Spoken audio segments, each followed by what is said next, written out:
This is Democracy Now! I'm Amy Goodman with Juan Gonzalez. 56 years ago today, hundreds of students at Columbia University here in New York started a revolt on campus. They occupied 5 buildings, including the president's office and law library. The students barricaded themselves inside the buildings for a week. They were protesting Columbia's ties to military research and plans to build a university gymnasium in a public park in Harlem. The protests began less than 3 weeks after the assassination of Dr. Martin Luther King. The 1968 Columbia Uprising led to one of the largest mass arrests in New York City history. A week into the strike, April 30th, New York City police stormed the campus of Columbia University. Hundreds of students were injured, 700 arrested. Images of the police assault were broadcast around the country. This is a clip from Columbia Revolt by Third World Newsreel. They got over 700 of us on charges of criminal trespass, resisting arrest, all kinds of other, some of which was real and some of which was completely fake. I know of nurses and doctors that pleaded with the police not to proceed, to please let these men alone, and they would say, no, that's get away, this is our job. I was arrested. They would not allow me to see a doctor. I had broken ribs, my face was cut, I got hit with a pistol under the eye, and I was bleeding there, and I wasn't allowed to see a doctor till I got out of court, which was approximately 10 hours later. But I was awarded a fellowship for next year. What the hell does, I'm sorry, what does it mean? I'm going to strike, but I hope I don't see how any teacher, I don't see how any student can attend this school anymore. And I was completely liberal about the whole thing, but this bus has radicalized everybody, and me very personally. No, I was a non-violent student. I was completely passive. I didn't care what happened. I was completely neutral. I'm not neutral any longer. I'll occupy buildings tomorrow. The 1968 Columbia Uprising inspired student protests across the country. This is Democracy Now!'s Juan Gonzalez, then a Columbia student, speaking during the strike. Now we want to go into the dorms with all of you, with some of you who may not agree with a lot of what we've been saying here, who have questions, who support us, who want to know more.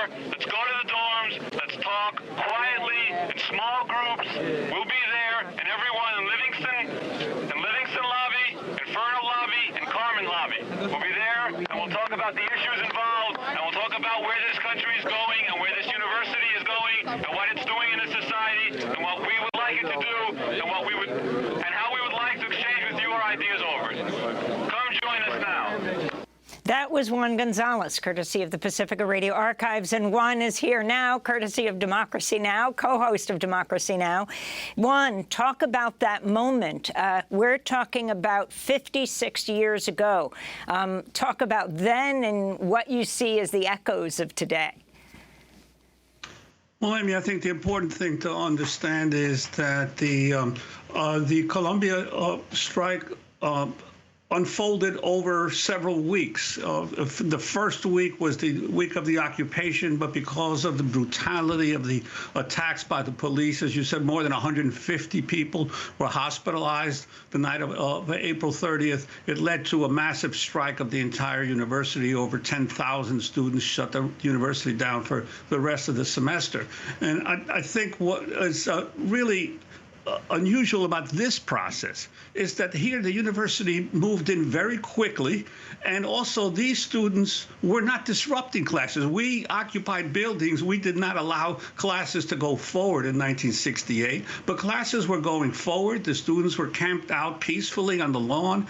So the disproportionate nature of the response of the university, the quickness with which it responded without even consulting or listening to the faculty is really astounding. And the other aspect of it is that when we were suspended, and there were many of us suspended, before we were suspended, we were allowed to appear before a tribunal to plead our cause. There was at least the rudiments of due process. Here, there is no due process. The university is already within 24 hours saying that the students are suspended, even though there is yet no legal proof that any of these students knowingly participated in illegal actions. So I think that what really strikes me about this this response is the total flouting of any kind of democratic process by the current administration compared to what happened in 1968. And of course, I think the other aspect of it is we were fighting at the time against the racism of the university toward Harlem and against the Vietnam War. These students are protesting a genocide that is occurring before the eyes of the entire world and that is being funded by U.S. arms. And if anyone has the right to rebel and to stand up against injustice, these students do. And I personally only wish that more students would follow their examples across the country and continue to disrupt disrupt the process that is occurring right now to at least allow the people of Palestine to understand that the American people are not united behind this genocide. And Juan, do you have messages for the college presidents from your experience 56 years ago with the mass arrests of 700 students, which only provoked more protests? Well, I have to say that President Shafiq, who I understand is a baroness, she was knighted during her time in England. That the baroness has very little time left as president of Columbia University. I don't see how she survives in office, given the enormous resistance to her of not only the students but the faculty. And I think that the universities across America have to realize that the young people of this country do not support the constant wars that are imperial wars that our government is either participating in or funding, and that something has to change. Well, this is a discussion that will continue as we move into graduation season.